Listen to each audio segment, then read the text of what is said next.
بسم اللہ الرحمن الرحیم۔ السلام علیکم طفیہ علی علیہ السلام مدد۔ میں ہوں مذہب آل محمد کا طالب علم سیدان عاشور بخاری، اور آپ دیکھ رہے ہیں میرا آفیشیل یوٹیوب چینل۔ امید کرتا ہوں کہ تمام مومنین یقیناً خیریت سے ہوں گے۔ 7 صفر 128 ہجری مقام ابوا پر اللہ نے حضرت امام جعفر صادق علیہ السلام کو ایک ایسا فرزند عطا کیا جس کی بشارت رسول خدا حضرت محمد مصطفیٰ صلی اللہ علیہ وآلہ وسلم نے دی، اور آپ نے اسم گرامی موسیٰ علیہ السلام رکھا۔ حضرت امام موسیٰ کاظم علیہ السلام کو کاظم کا لقب دیا گیا، یعنی غصے کو پی جانے والا۔ آپ کے القابات میں مشہور زمانہ لقب صابر، امین اور باب الحوائج ہیں۔ امام موسیٰ کاظم علیہ السلام جب دنیا میں آئے تو اس وقت بنی امیہ کا حاکم مروان تخت حکومت پر تھا، اور انہی ایام میں بنی امیہ اور بنی عباس کے درمیان جنگیں شروع تھی۔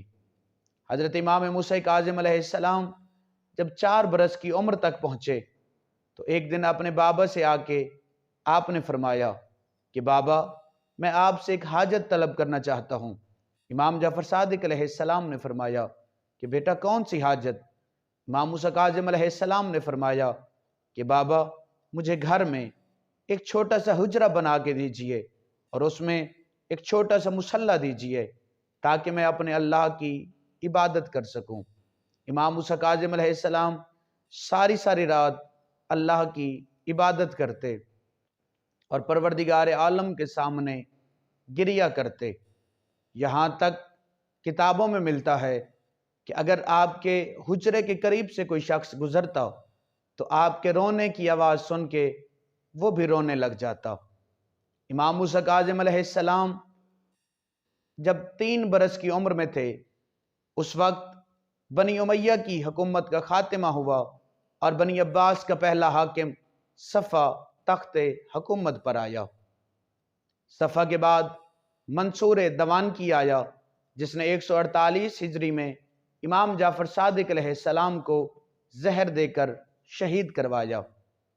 امام موسیٰ کاظم علیہ السلام کی کل حیات مبارک جو اس دنیا میں آپ نے گزاری وہ تقریباً 55 سال ہے، لیکن دکھ اس بات کا ہے کہ اس امام نے، تاریخ کہتی ہے کہ تقریباً 36 برس قید میں گزارے، کبھی کہیں قید رہے تو کبھی کہیں قید رہے۔ میں جملہ بدل کے کہنا چاہوں گا کہ زندان بدلتے رہے لیکن قیدی نہ بدلا، ظالم بدلتے رہے مظلوم نہ بدلا۔ اور امام موسیٰ کاظم علیہ السلام مدینہ میں قبر رسول پر تشریف فرما تھے کہ سپاہی قریب آئے اور قریب آ کے کہنے لگے کہ ابن رسول اللہ، آپ کو ہارون الرشید نے قید کرنے کا حکم دیا ہے۔ تو امام موسیٰ کاظم علیہ السلام نے فرمایا کہ میں حجت خدا ہوں، میں امام وقت ہوں، میں جانتا ہوں یہ میری آخری قید ہے، اس کے بعد میں اپنی بیٹیوں سے نہیں مل سکوں گا، مجھے اتنی مہلت دو کہ میں اپنی بیٹیوں سے مل آؤں۔ تو سپاہی کہنے لگا کہ اے فرزند رسول، اگر مدینہ میں کوئی آپ کی ضمانت دے دے تو پھر ہم آپ کو آپ کی بیٹیوں سے ملنے دیں گے۔ اتنا کہنا تھا کہ مدینہ کے مسلمانوں نے گردنیں جھکا لی۔ ایک یہودی آگے بڑھا اور سپاہی کے سامنے آگے کہتا ہے کہ میں اس کی ضمانت دیتا ہوں۔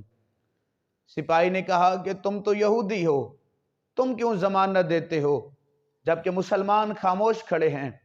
تو یہودی رو کے کہنے لگا، مجھے عرصہ ہو گیا میں اس غریب کی ہمسائے میں رہتا ہوں، مجھے آج پتہ چلا ہے کہ اس مظلوم کی بیٹیاں بھی ہیں، اگر مسلمان ایسے ہوتے ہیں تو میں اسلام قبول کرتا ہوں۔ امام موسیٰ کاظم علیہ السلام اپنے گھر آئے، اپنی بیٹیوں سے ملاقات کی، الوداع کیا، اور پھر جب باہر آئے تو امام علیہ السلام کو مدینہ سے بغداد لے کے آیا گیا، جب بغداد امام موسیٰ کاظم علیہ السلام آئے تو سندی بن شائق ملعون کے اس قید خانے میں قید کیا گیا جہاں سخت سے سخت سزائیں دی جاتی، جہاں قید مشکل سے مشکل کی جاتی، ایک ایسے زندان میں قید کیا گیا جہاں 14 سال امام موسیٰ کاظم علیہ السلام نے رکوع کی حالت میں گزار دیے۔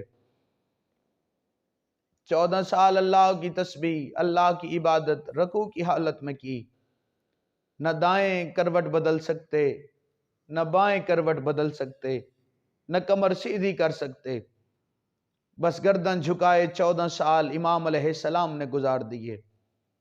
ناظرین و سامعین، کبھی آپ نے سوچا ہے کہ امام موسیٰ کاظم علیہ السلام تو اللہ کی عبادت میں مصروف رہتے تھے، اور آخر حکومت وقت کو، ایک عبادت گزار کو قید رکھنے کی کیا مجبوری تھی؟ در حقیقت وہ امام موسیٰ کاظم علیہ السلام کے جسم کو قید نہیں کرنا چاہتے تھے، بلکہ کردار محمد مصطفیٰ کو زمانے سے چھپانا چاہتے تھے۔ اس لیے ہارون الرشید ملعون نے امام موسیٰ کاظم علیہ السلام کے محبان کی محبت کو دیکھا کہ لوگ تو امام کی رہائی کی دعائیں مانگتے ہیں اور امام علیہ السلام سے ملاقات کی حسرت رکھتے ہیں اور اتنی محبت کرتے ہیں اپنے امام سے، تو اس نے امام علیہ السلام کے کردار کو داغدار کرنے کے لیے زندان میں ایک فاحشہ کو بھیجا کہ اگلی صبح میں بغداد میں شور بپا کروں گا کہ دیکھو موسیٰ کاظم علیہ السلام کا کردار کیا ہے۔ جب صبح کا وقت آیا، زندان کا دروازہ کھولا گیا تو تاریخ کہتی ہے کہ لوگ حیران رہ گئے، آگے امام کا سر سجدے میں ہے اور پیچھے اس فاحشہ کا سر سجدے میں ہے۔ وہ فاحشہ باہر آئی اور باہر آگے کہنے لگی کہ واقعی اللہ بہتر جانتا تھا وہ امامت اور رسالت کو کس خاندان میں رکھے۔ امام موسیٰ کاظم علیہ السلام 14 برس قید رہے، لیکن کردار محمد نہ چھپ سکا۔ بالآخر ہارون الرشید ملعون نے 23 رجب کو امام موسیٰ کاظم علیہ السلام کو زہر دلوایا۔ تاریخ کہتی ہے یہ ایک ایسا زہر تھا، اگر اس کا ایک قطرہ دریا میں پھینکا جاتا تو مچھلیاں تڑپ تڑپ کے باہر آ جاتی۔ ناظرین و سامعین، جب عورت آئی تھی تو اس نے زندان میں دیکھا اور لمحے کے بعد اس نے سندی بن شائق سے کہا تھا کہ یہاں تو کوئی قیدی نہیں ہے۔ سندی نے اشارہ کر کے کہا تھا وہ دیکھو جو زندان میں سفید رنگ کا کپڑا موجود ہے، در حقیقت یہ کپڑا نہیں، کہ امام موسیٰ کاظم علیہ السلام اللہ کی عبادت کر رہے ہیں۔ کتنی سخت قید تھی آپ کے اور میرے امام کی، لیکن جب 23 رجب کو امام موسیٰ کاظم علیہ السلام کو زہر دیا گیا، اتنا سخت زہر دیا، اور پھر غریب کے لیے تڑپنے کی جگہ ہی موجود نہ تھی۔ تڑپنے کے لیے دائیں ہوتے تو ادھر سے سلاخیں لگتی، بائیں ہوتے تو ادھر سے سلاخیں لگتی۔ بالآخر 25 رجب امام موسیٰ کاظم علیہ السلام دنیا سے چلے گئے۔ جب امام موسیٰ کاظم علیہ السلام دنیا سے گئے تو اس ملعون ہارون رشید نے 4 مزدور بلائے اور مزدوروں نے غریب کا جنازہ اٹھایا اور پل بغداد پہ جا کے امام موسیٰ کاظم علیہ السلام کا جنازہ رکھ دیا۔ وہاں کوئی قریب نہ آیا۔ ایک آل برکے والی بی بی تھی جو جنازے کے پاس آ کے رو رو کے کہہ رہی تھی کہ میرے غریب بیٹے کا جنازہ ہے، میرے اس مظلوم بیٹے کا جنازہ ہے جس نے 14 سال زندان میں گزار دیے۔